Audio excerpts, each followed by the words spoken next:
Hi, I'm Daniel Harrington. I'm the Chief Operating Officer at Intelligence Fusion. I will be discussing national security threats to Sweden today. They can be categorised into three main areas: geographical threats, essentially ongoing tensions with Russia, domestic extremism, and organised crime.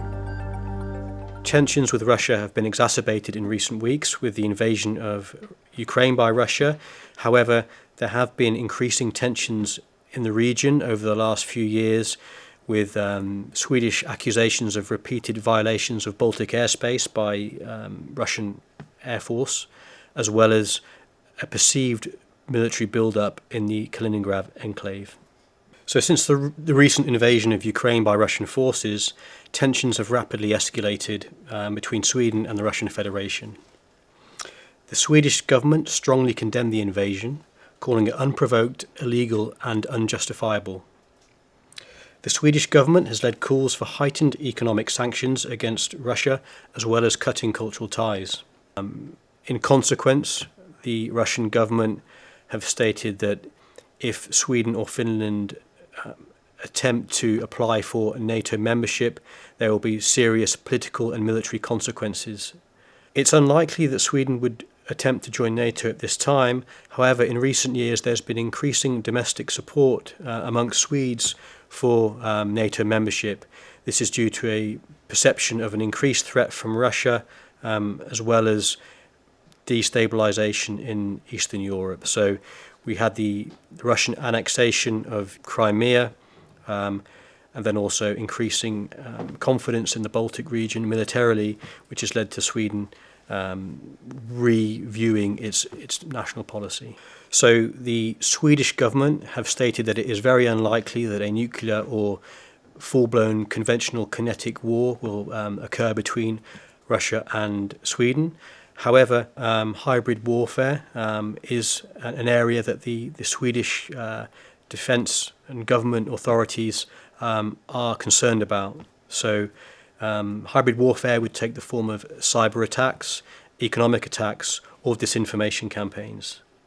So the Swedish government have witnessed in recent years significant cyber attacks, both targeting government infrastructure as well as commercial businesses as well. In July 2021, around 500 Swedish co-op supermarkets were temporarily closed down due to ransomware attacks, alleged to have been carried out by a reportedly Russia-linked Revil ransomware gang. So disinformation campaigns have also been carried out, and the Swedish authorities regard them as a specific threat. They believe that the Russian government is particularly effective in targeting young men with conspiracy theories as well as disinformation. So the consequences of information warfare campaigns or malign information operations is that you'll have increasing distrust in the government, which may lead then to increased polarization amongst the society, which subverts the population against the government. So the second threat to Sweden is domestic extremism. In recent years, we have seen an increase in extremism, both in Islamic extremism as well as far-right activity. Domestically, Sweden has experienced lone wolf terror attacks, including in April 2017, Uzbek-born Rakhmet Akilov rammed a truck into a crowd of pedestrians in central Stockholm, killing 5 and causing multiple injuries.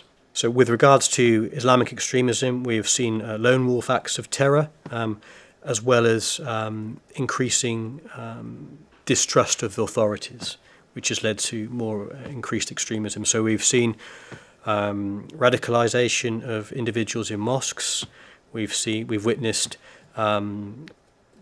individuals volunteering to fight abroad in Iraq and Syria in the conflicts there for ISIS or other militant Islamist organisations, as well as high-profile arrests have also occurred, such as in April 2021, when 2 Iranian-origin nationals were arrested planning terror attacks in Sweden. Sweden has, in response, tightened anti-terrorism laws and invested into outreach and integration programs internally. Far-right groups such as the Nordic Resistance Movement, or NMR, operate within Sweden. With far-right groups, we have seen an increase in numbers.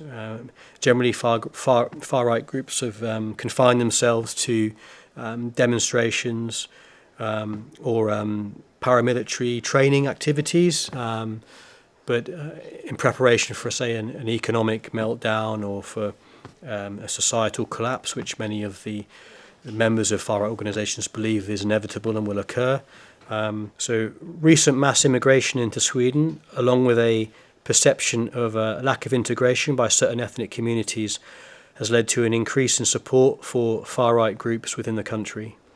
Both groups, radical Islamists and the far-right, have a theme of anti-Semitism running through both their ideologies. So we've seen a growth of anti-Semitism in recent years in Sweden, specifically in urban areas such as Malmö and Gothenburg. Our intelligence platform tracks anti-Semitism throughout Europe with a specific theme that can be easily searched and those relevant incidents tracked and monitored. The third threat facing Sweden is organised crime and gang violence.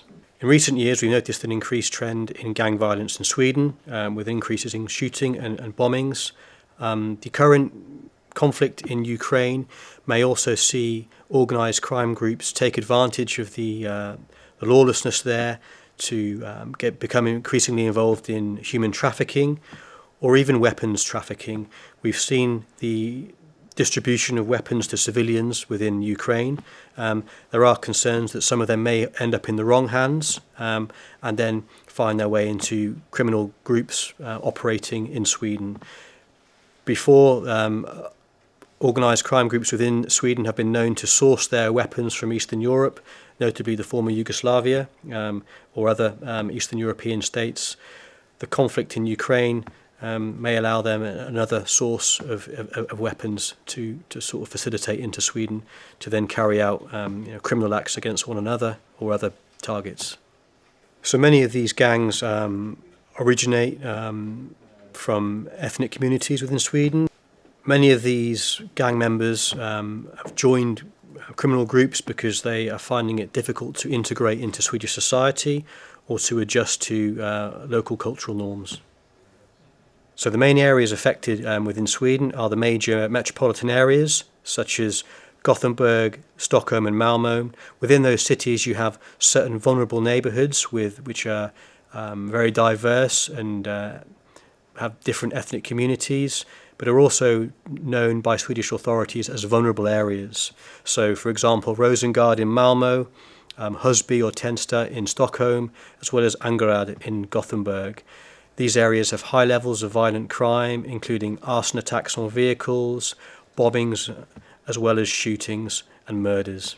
So the gangs primarily operate in urban areas and the main cities. However, we also see them, prevalent in towns like Uppsala, Västerås, Helsingborg, and concerningly, a trend we continue to see happening is the spread and proliferation of this gang violence into smaller cities and even in some more rural areas. So criminal groups primarily obtain money from trafficking, say drugs or human beings, extorting businesses or financial fraud. So violent crime involving shootings and bombings have dramatically increased in the recent years in Sweden. Targets for this violence include businesses as well as individuals from rival gangs. We've also witnessed police stations or government municipal buildings being targeted for intimidation as well. In recent years, we've seen an increasingly more sophisticated weapon systems being used. So if we go back a few years, it was mainly firecrackers or bangers, such as Cobra 8 devices being used, targeting businesses or buildings. Now we're seeing higher yields of IEDs, which are causing more peripheral damage as well, and also the increasing prevalence of automatic weapons in shootings rather than, say, a pistol or a small sidearm, as well as bystanders being caught up in shootings as well, which has occurred in towns such as Malmö.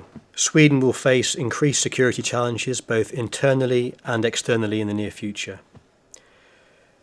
In order to mitigate these threats, Sweden will need to increase its defence expenditure and cybersecurity infrastructure. This was partially addressed recently with a 40% increase in the Swedish defence budget in 2020 in December.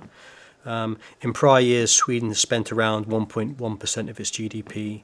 As a sort of comparison, NATO countries are recommended to spend 2% of their GDP on their own defence, so that's still well short of standards that other NATO members are advised to achieve. Increasing resources need to be found for police and community engagement and outreach. Hopefully this will be able to offset the threats of radicalisation and criminality and encourage integration into society. Also, a more muscular policing strategy should be advocated and potentially tougher sentencing of violent offenders. So this has been proposed by Erik Nord, who's the Gothenburg police chief. So this type of philosophy or approach should also be looked into and pursued. Thank you for watching. If you found that interesting, then please subscribe so that you don't miss out on any of our future content.